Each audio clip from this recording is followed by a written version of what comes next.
Internet das coisas, o risco está dentro de casa. E agora? Tema interessantíssimo, né? E para mediar este segundo painel, eu chamo ao palco o Carlos Aros, que é jornalista da Jovem Pan, especialista em tecnologia. Por favor, Carlos. O Roberto Rebouças, diretor-geral do Brasil da Kaspersky Lab.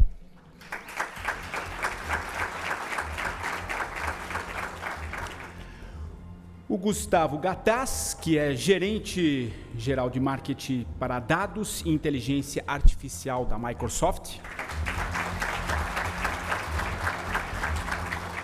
O Edson Ortega, que é diretor de risco da Visa.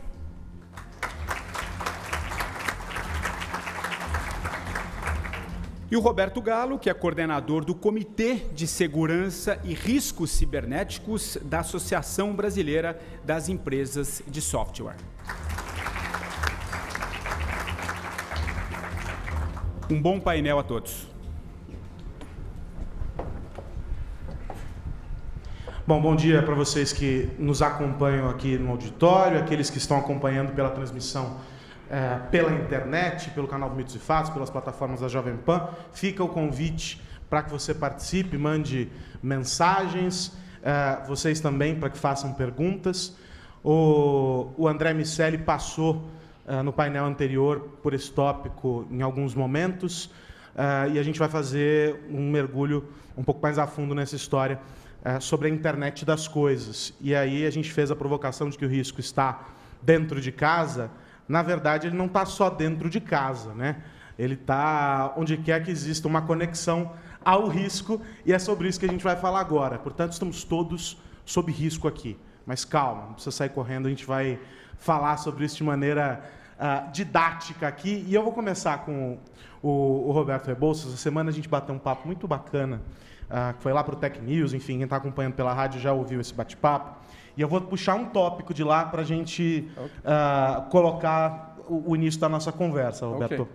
Que você dizia o seguinte, que segurança, se convencionou pensar segurança, quando a gente está falando sobre segurança digital, como produto. E que a gente tem que abolir isso de todas as formas, porque segurança não é um produto. Segurança é algo muito maior. Quando a gente transporta isso para essa realidade que a gente está discutindo no nosso painel, internet das coisas, como é que a gente tem que olhar segurança? Bom, primeiro, obrigado pelo convite.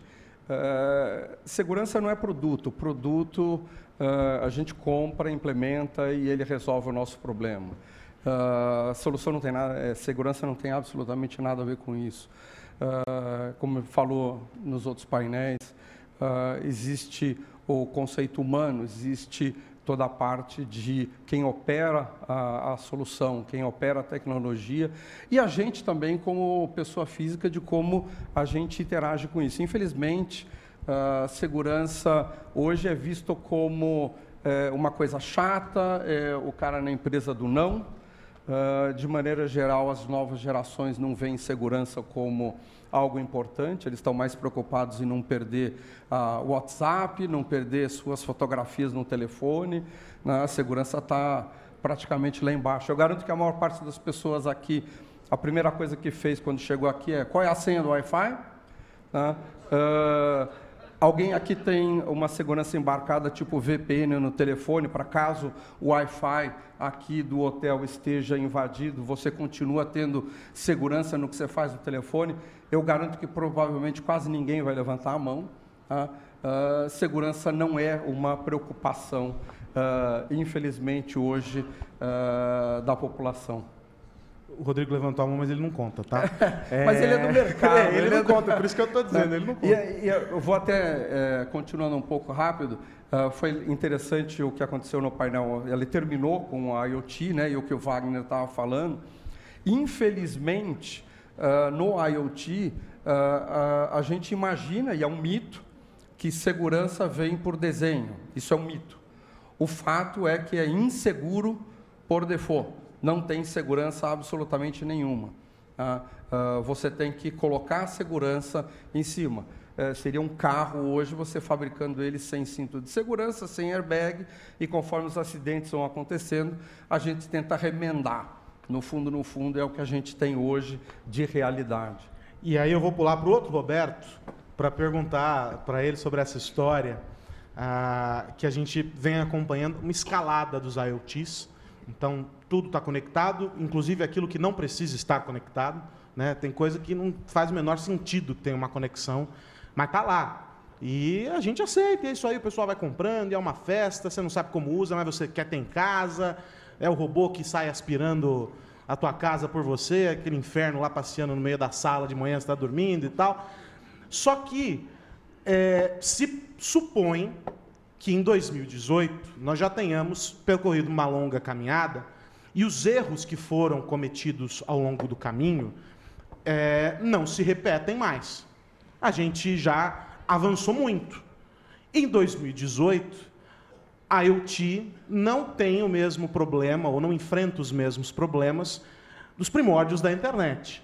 Esta é uma verdade? Olha, essa infelizmente é um grande mito, né? É interessante que os jovens cometem erros clássicos. A indústria de IoT é uma indústria relativamente nova, e ela é democrática, né? A gente fala de provedores, de desenvolvedores no mundo inteiro correndo atrás dessa grande oportunidade de gerar benefício para a população, para os negócios. O fato, infelizmente, é que eles são acompanhados de defeitos de software ou problemas de segurança que já estavam mortos ou são raros na indústria de computadores desde a década de 90. Então, dá um exemplo para a gente entender do que você está falando. Por exemplo, um clássico aí. Um clássico. Na década de 90 era muito comum a gente ter computadores com acesso remoto num protocolo que chamava Telnet, que tinha criptografia nenhuma, você via tudo que estava sendo transmitido. Hoje, nos IoTs, vários têm Telnet. Isso é impensável. Ou seja, o que está sendo transmitido, a comunicação entre as máquinas totalmente liberada para todo mundo, para quem quiser consultar. Inclusive o password passa em claro. Então, alguém olhando a conexão, no exemplo aqui consegue rastrear os dados que estão ali. Homônimo aqui, você consegue ver tudo. Na verdade, no mundo IoT, o problema é tão crítico que eu vou lhe dar um exemplo. A gente, uma pesquisa que eu estou fazendo parte, a gente comprou os 20 dispositivos IoT mais comuns no mercado brasileiro. Esse ano, né? Só não compramos televisões, telefones e tablets. São os que têm maior penetração, né? Maior penetração. Na mão câmaras IPs, alarmes, DVRs, babás eletrônicas. E fizemos uma análise, né? Encontramos em 18 desses dispositivos problemas críticos de segurança, ou seja, onde é possível ganhar o controle do dispositivo. Na média, 2 erros críticos por dispositivo. E mais ou menos em 30% desses dispositivos, né, em 5 desses 18 aí, encontramos aquelas vulnerabilidades que são chamadas de zero day, ou seja, desconhecidas da comunidade. O panorama ele é infelizmente, para não usar outra palavra, terrível. A impressão é que ainda falta um tempo para a segurança do IoT ser equacionada no IoT. O que nós temos hoje que melhorar linha de, eu vou dizer regulamentação, mas com muito cuidado, né? Responsabilização de quem não faz direito, conscientização do usuário e a proteção hoje, do ponto de vista tecnológico, ela está mais fácil de ser feita nos elementos de conectividade que estão ali com o IoT, porque o IoT é conectado, né? Do que no IoT em si. Bom, então vamos perguntar para quem coloca o IoT na mão das pessoas, como é que isso é visto, como é que se observa isso. Toda vez que eu encontro o Gustavo, eu coloco ele em roubada, né, Gustavo? Vamos nessa linha do mito ou fato. É verdade que quando vocês colocam o produto no mercado, vocês presumem que o usuário seja um cara que vai ler o manual? Porque todo mundo é igual o Aros, que adora ler manual. Minha diversão é ler manual. Então, o cara leu o manual, ele decorou os termos de uso, ele está sabendo todos os acessos que foram pedidos ali naquele aparelhinho. Aí ele vai lá, coloca o e-mail dele, coloca a senha. Que mundo maravilhoso. É um mito ou é um fato? Obrigado, Carlos. É verdade, você me coloca em roubada, mas Eu vou responder a sua pergunta em partes. Tá? Tá bom, eu vou começar então vai. primeiro, acho que eu queria falar um pouco, a gente está falando de IoT, eu gostaria de falar da oportunidade que a IoT representa. Começa pelo lado bom, vai. Então, o lado bom é o seguinte, a IoT hoje é seguramente uma das principais tecnologias que tem poder para transformar negócios em modelos de negócio. Tá? Ela já está sendo amplamente utilizada e isso deve seguir. Muitas empresas hoje olham para essa ferramenta, essa tecnologia, visando a transformação dos seus produtos. E é que cabe um parênteses, né? As empresas hoje têm a maior porção dos IoTs rodando, estão na mão da indústria, estão na mão das empresas. Exatamente, tá? E conectando nas outras questões que foram colocadas, eu acredito sim que tem um elemento de design, tá? Porque a gente tem que pensar, quando a gente pensa em IoT, a gente não está falando especificamente de um único produto, mas tipicamente de soluções que são compostas de hardware, software e aplicação. Tá? E quando a gente olha ao longo da história, né, você pega os dispositivos, a aplicação de controle, microcontroladores, isso remonta da década de 70. Então, quando a gente pensa em dispositivos e microcontroladores hoje no mundo, a gente tem algumas estatísticas que mostram que no mercado são colocados por volta de 9 bilhões de dispositivos por ano. Tá? Não necessariamente todos esses dispositivos estão conectados, mas a tendência é que cada vez mais estejam. Se a gente pegar a totalidade de dispositivos no mundo, por volta de 1%, não chega a 1% os que estão conectados e que, portanto, oferecem maior risco. Tá bom? Outros fatores que a gente tem que levar em consideração são dois. Né? Primeiro, a difusão desses dispositivos e o efeito da comoditização, que também está viabilizando essa mudança. Então, quando a gente pensa na segurança do lado do dispositivo, você tem dispositivos de baixo custo, que claramente oferecem uma série de riscos pela forma como foram desenhados e construídos. E agora, cada vez mais, a gente começa a ter a oferta no mercado de novos dispositivos ou dispositivos que trazem mais segurança, ok? E que, portanto, vão viabilizar essas soluções mais robustas. Mas é que aí a gente está falando de um cenário em que existe uma Microsoft, que é uma empresa cuja reputação precisa ser mantida, há que se colocar no pedestal, nós temos que cuidar, porque é uma grande companhia, isso, aquilo, aquilo outro. E a gente está falando de um cenário em que tem produtos que chegam aí que você não sabe de onde vieram.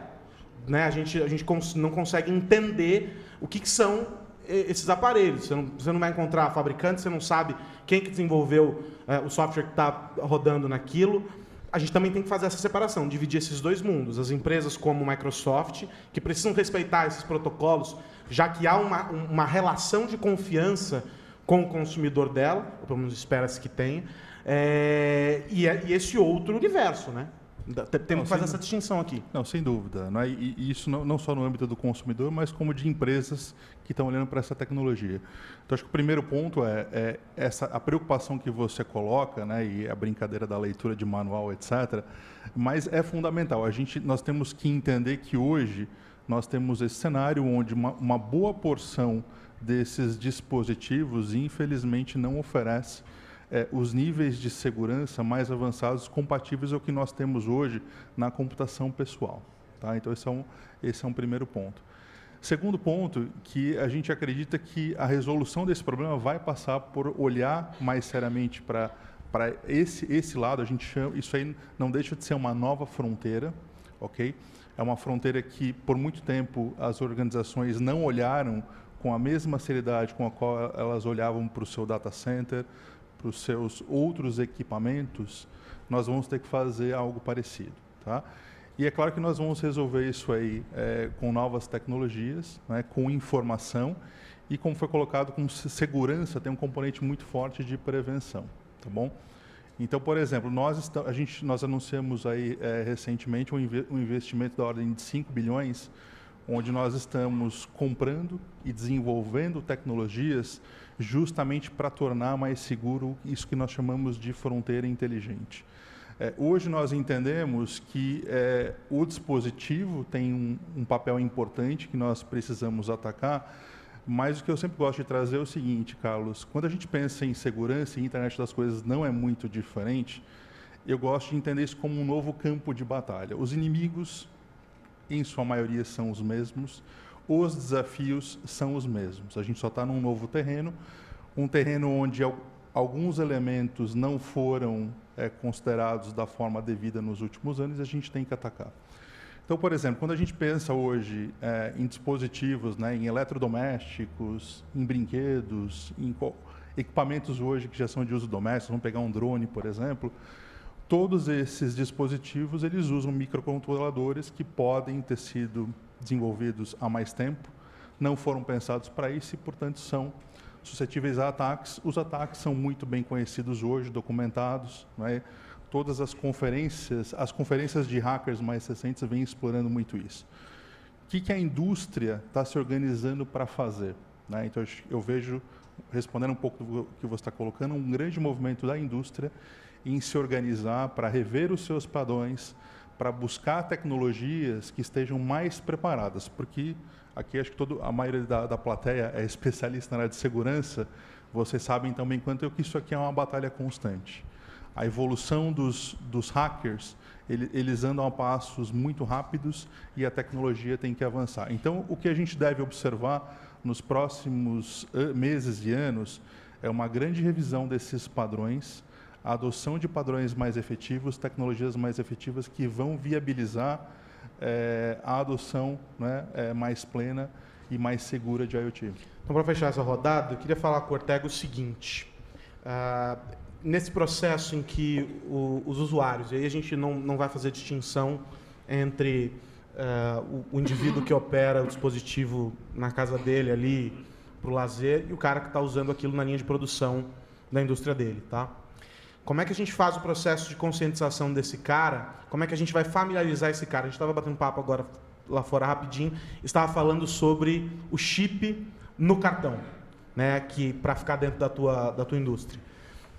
Como é que é esse processo? Porque pensar a segurança é óbvio, isso aqui que a gente está falando sobre a infra, sobre o aspecto tecnológico mesmo pesado. Ele tem que vir acompanhado de um outro lado, que você estava dizendo, eu tenho que olhar lá de cima para poder ter uma visão total do que está rolando. E imagino que nessas camadas todas você encontre as pessoas, os indivíduos. Como é que a gente lida com eles nesse processo? Bom dia, Carlos, bom dia a todos. Primeiro, obrigado por ter convidado a Visa a participar do evento. Acho que eventos como esse devem ser sempre fomentados e parabéns aí à casa por ter feito mais um evento.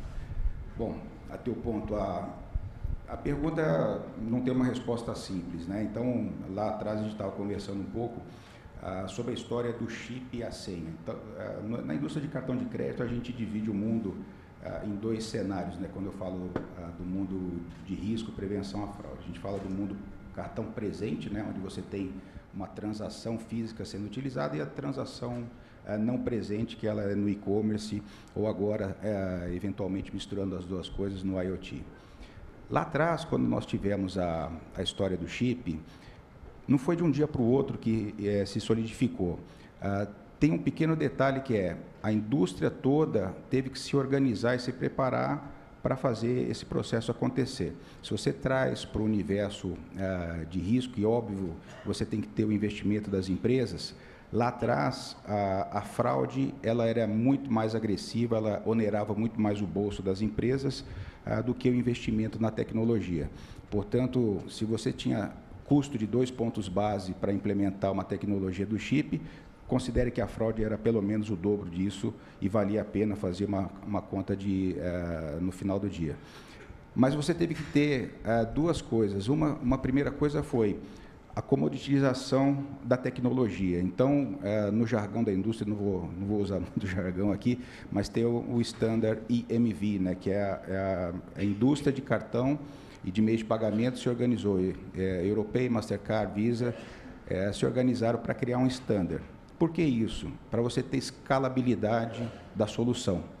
E desde lá nós viemos aprendendo com os erros e acertos. Então, tivemos que pegar todo o parque e habilitar o parque de aceitação, né, os terminais de ATM, dos caixas eletrônicos, as lojas, fazer com que os vendedores na ponta soubessem utilizar a tecnologia e daí também ter toda uma conscientização do usuário final, porque havia naquela época um mito, né, usando o jargão daqui da apresentação, que era assim, o portador não vai saber utilizar o cartão e não vai memorizar a tua senha. É mito, porque hoje todo mundo usa senha para tudo, e aí é uma coisa que é facilmente visualizada, inclusive em países que adotaram o chip mais tardiamente. A experiência do usuário faz todo o processo valer, porque assim, se você tem a segurança extrema, mas o usuário não sabe utilizar aquela tecnologia, esse é um grande problema que nós temos. Recentemente a indústria trouxe o IMV como responsável também pelo protocolo do universo cartão não presente, e nesse sentido, como é que a gente chega no usuário final? Por parte da Visa e também da indústria, toda uma conscientização. Então, nós criamos, por exemplo, o Visa Ready, que é um centro de excelência onde você compartilha com a indústria, com os parceiros de negócio, você compartilha a tecnologia para que seja adotada dentro dos IoTs. Significa o quê?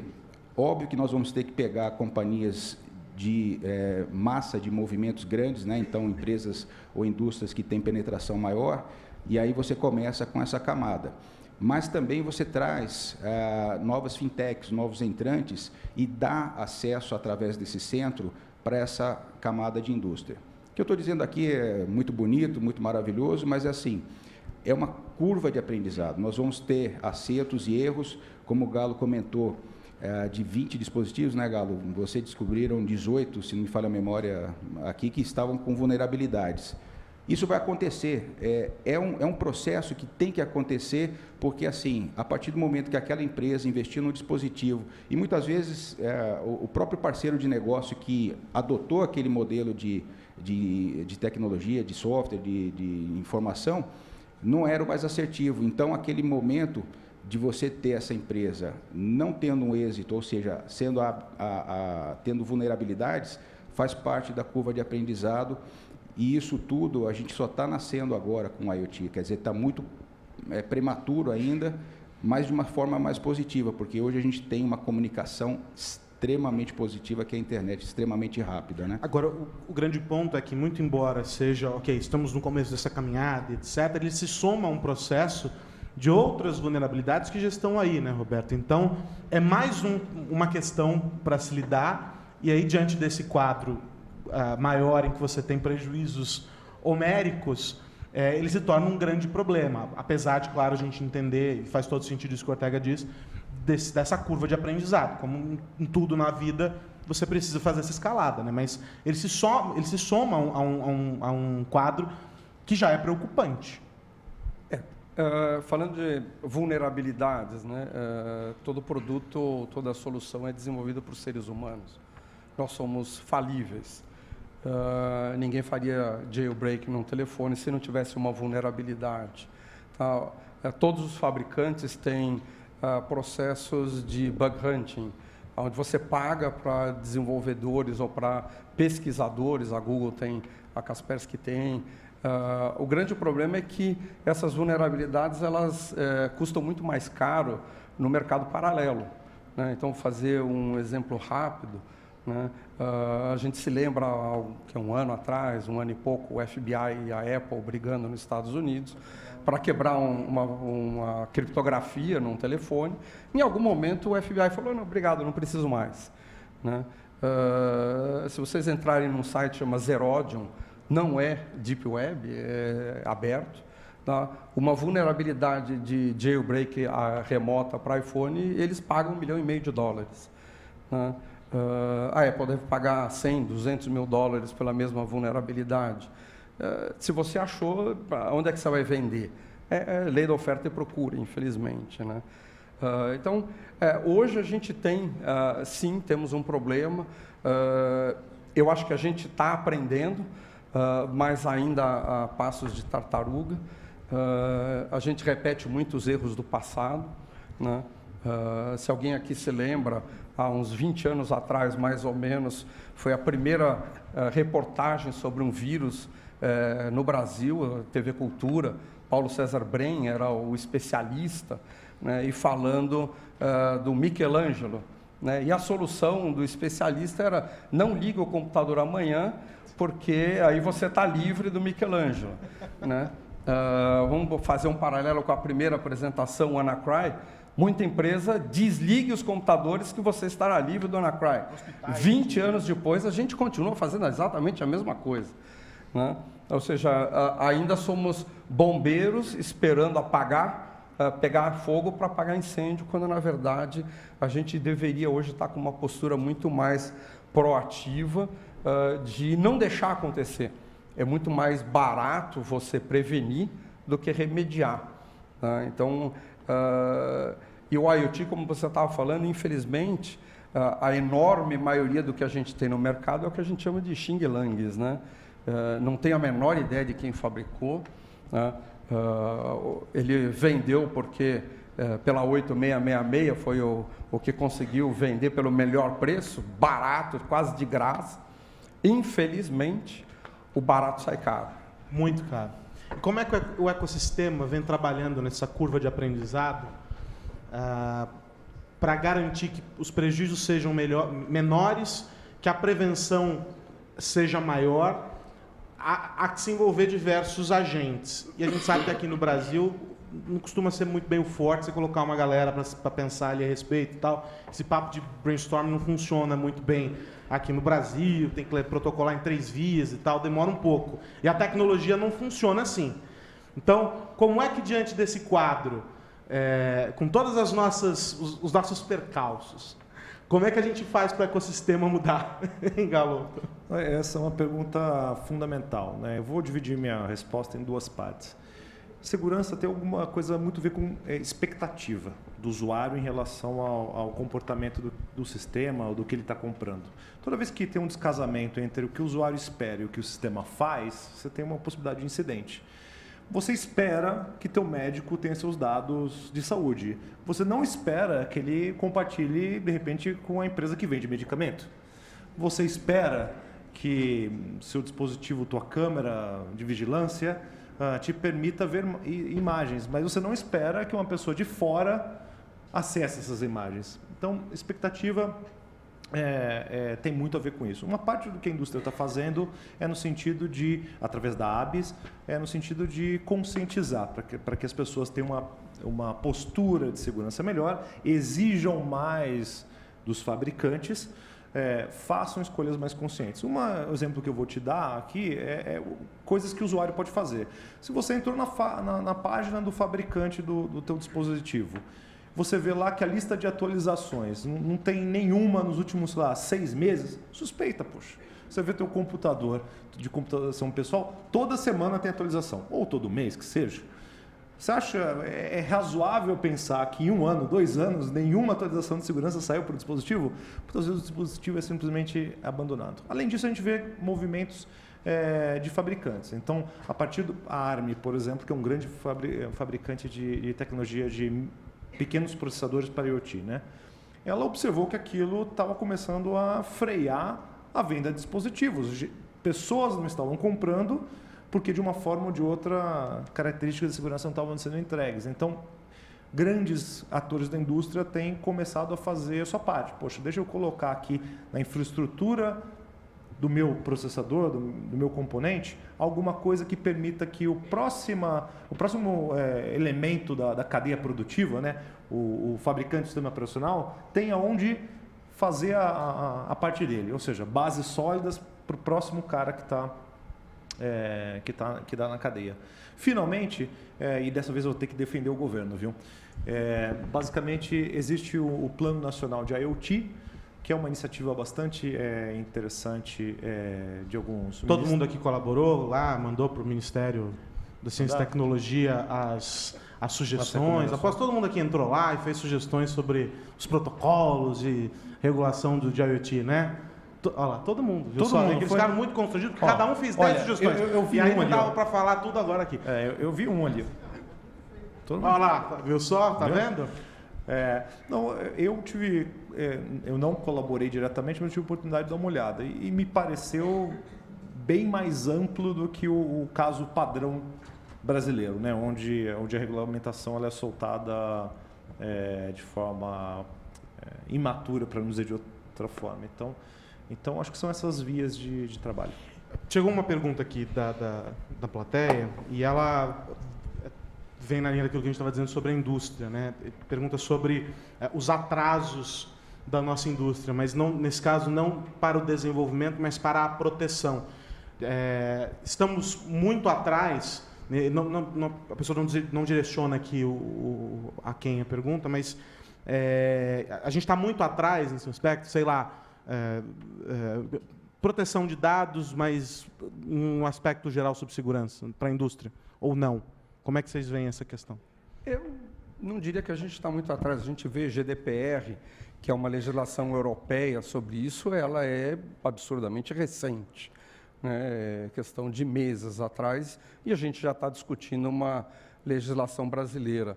É óbvio que você só vai ter um investimento a partir do momento que você tem uma penalidade para quem não segue a regulamentação, no fundo, e não é muito diferente da Visa, a partir do momento que a penalidade é maior do que o investimento, eu vou fazer o investimento. Se a penalidade for muito pequena em relação ao investimento, eu vou deixar a coisa acontecer, porque sai mais barato eu depois pagar a penalidade.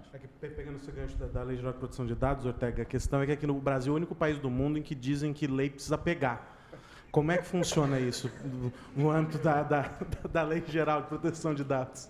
Bom, na realidade, assim, toda lei tem que pegar, né? Tem que ser um negócio que vale a pena e que a pessoa do outro lado que está se valendo daquela lei se sinta realmente seguro por trás daquela lei.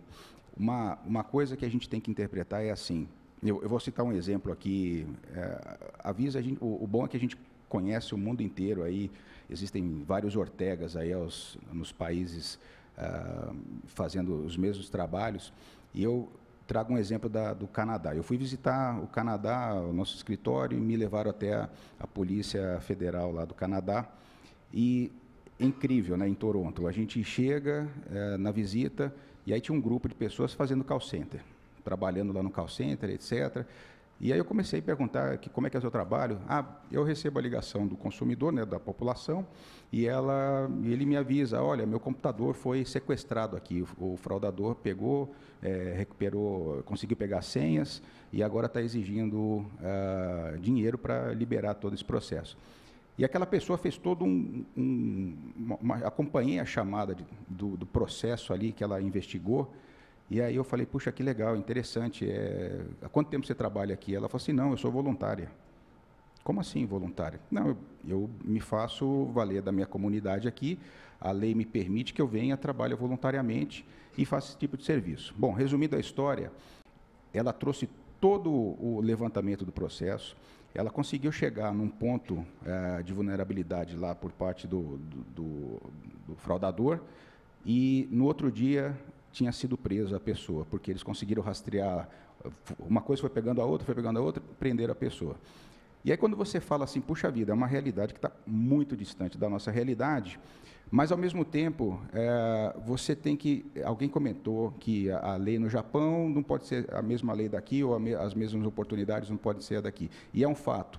O que a gente tem que trabalhar? A gente tem que trabalhar com camadas de segurança. Então, por exemplo, é seguro você comprar, trazendo de novo o universo do IoT?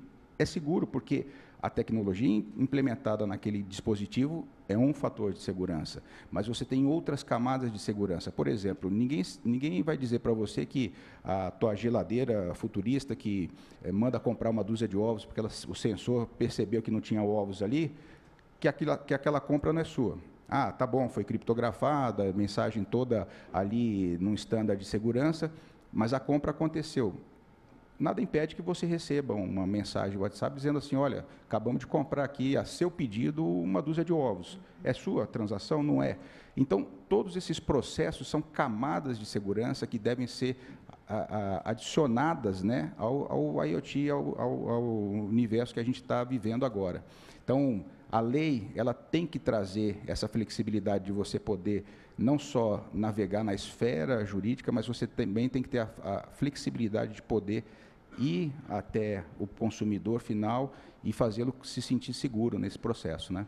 Ô, Gustavo, a Denise vai tratar sobre isso no próximo painel, falando sobre proteção de dados e esse aspecto de como as empresas estão lidando com tudo isso. Mas para pegar o gancho na fala do Ortega, como é que você observa isso como Microsoft e essa evolução, pensando que hoje o grande produto da Microsoft é a nuvem, que para alguns é uma abstração, ninguém sabe o que é a nuvem, para onde ela foi, o que ela vai, se ela está muito carregada, se não está, se vai chover. Mas o grande ponto ela exige também certos cuidados, e se a gente está falando sobre a IoT, a gente não pode deixar de falar sobre essa grande entidade, a nuvem. Como é que ela se conecta com todo esse debate sobre proteção de dados, e como é que você vê essa esfera das camadas como Microsoft, enfim, como indústria? Não, excelente. Eu vou começar então comentando sobre as camadas, tá? Primeiro, na verdade, o que a nossa visão, e acho que o mercado está começando a se movimentar nesse sentido também, é que nós temos que olhar para a IoT, né, como mais um novo modelo de computação e que também tem que ser confiável. Boa parte dos problemas que nós temos hoje é porque nós simplesmente distribuímos dispositivos que não necessariamente foram concebidos tendo segurança como a principal preocupação, né? Então, acho que essa é uma mudança importante. E aí, todo o conhecimento que nós trazemos já da computação confiável na internet, no data center, isso tem que ser aplicado, né? E por isso que eu volto à questão do design. Então, outro fator também que nós não podemos esquecer, tipicamente quando a gente pensa em IoT, dispositivos, quando a gente está numa discussão de segurança, a gente remete muito a dado e a proteção do dado. Mas tem um fator talvez que seja mais crítico, que nós estamos falando de dispositivos que têm controles e que desempenham funções. Então, talvez pior do que eu ter um dado vazado por um dispositivo é ter um dispositivo fazendo algo diferente daquilo que ele foi programado para fazer. Vou pegar o gancho a bola que o André deixou quicando no painel anterior, os dispositivos hospitalares. Exatamente. Né? Os dispositivos de saúde. Exatamente. E por isso que eu volto na questão da computação confiável, tá? Porque à medida que esses dispositivos eles se tornam mais inteligentes, eles tornarão plataforma de computação. Então, por exemplo, conectando agora com a nuvem.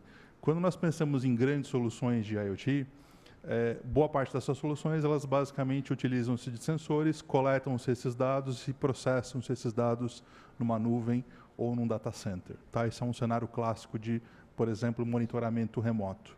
Nesse caso, estou simplesmente extraindo sinais da ponta e trazendo para agregar e processar. Mas uma tendência muito forte em dispositivos mais avançados e cenários de IoT mais avançados, eu não posso necessariamente trazer o dado para a nuvem para tomar uma ação. Eu tenho que ter o processamento na ponta. Isso significa o quê? Que esse dispositivo ele tem que oferecer uma série de mecanismos que tornem essa computação confiável. Em que sentido? Eu tenho que ter mecanismos, por exemplo, para garantir a identidade daquele dispositivo. Então, será que aquele equipamento que está fazendo aquela função é de fato aquele equipamento ou ele já foi hackeado? Será que o software que está rodando naquele equipamento, ele está assinado, ele é o software que foi projetado para desempenhar aquela função ou aquele software já foi violado? Não é? Todos os mecanismos de autenticação. Por isso que eu volto à questão do redesign, da questão do desenho e de uma nova plataforma de computação que tem que ser confiável. Tá? E aí, onde que a nuvem entra para ajudar a resolver essa equação? E como que nós estamos fazendo? Hoje nós temos uma nuvem inteligente que é extremamente confiável. Então, todo o aprendizado aí das últimas décadas, né, e o aprendizado que é constante, ele é aplicado nessa nuvem para oferecer o máximo de proteção aos nossos usuários. O que nós entendemos agora é que nós temos que usar a nuvem para estender isso aí lá para a ponta. Não é? Só que para fazer isso, qual que é a visão da Microsoft, o que nós estamos fazendo? A gente está em conjunto, em parceria, com os maiores fabricantes desses dispositivos, em particular microcontroladores. Então, a gente está falando de uma ARM, de uma Qualcomm, de uma Toshiba e de diversos outros. Nós estamos desenvolvendo um novo modelo de computação confiável.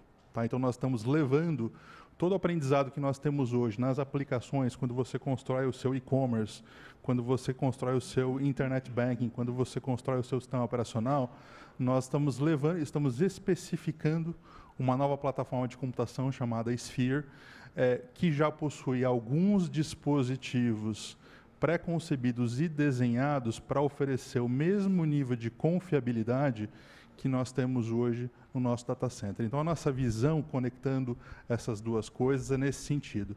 Nós sabemos que existe um legado, tá? Bilhões de dispositivos que não foram concebidos, ok? Esses dispositivos, em muitos casos, não vai haver o que se fazer. Tá? Então, só para te dar um exemplo, nessa nova plataforma que nós estamos lançando, uma vez que nós certificamos um dispositivo junto a um outro fabricante, tá? E nós oferecemos a segurança, essa segurança ela tem um prazo de validade de aproximadamente 10 anos, porque isso é o que a indústria entende que é possível de prover segurança considerando versões antigas. Tá? Então, esse é o caminho. A gente vai precisar redesenhar essa fronteira, a gente vai ter que entender que ela tem que desempenhar missões tão críticas quanto as que a gente tem hoje na computação pessoal no data center, e é dessa forma que a gente vai mover a ETILI. Bom, eu preciso encerrar o nosso bate-papo, mesmo sabendo que poderíamos ficar aqui o dia todo, senão eu vou levar bronca. E aí eu já quero agradecer o Roberto Galo, da Abis, quero agradecer o Roberto Rebouças, da Kaspersky, o Gustavo Gattaz, da Microsoft, o Edson Ortega, da Visa, pelo bate-papo, e dizer que, para aqueles que ainda não estão familiarizados com a nuvem, o Gustavo, junto com os meteorologistas do Instituto Jovem Pan, está dando um curso sobre nuvem, e aí ele vai explicar tudo para vocês. Obrigado, cara. Gente, obrigado mesmo pelo bate-papo, e até a próxima.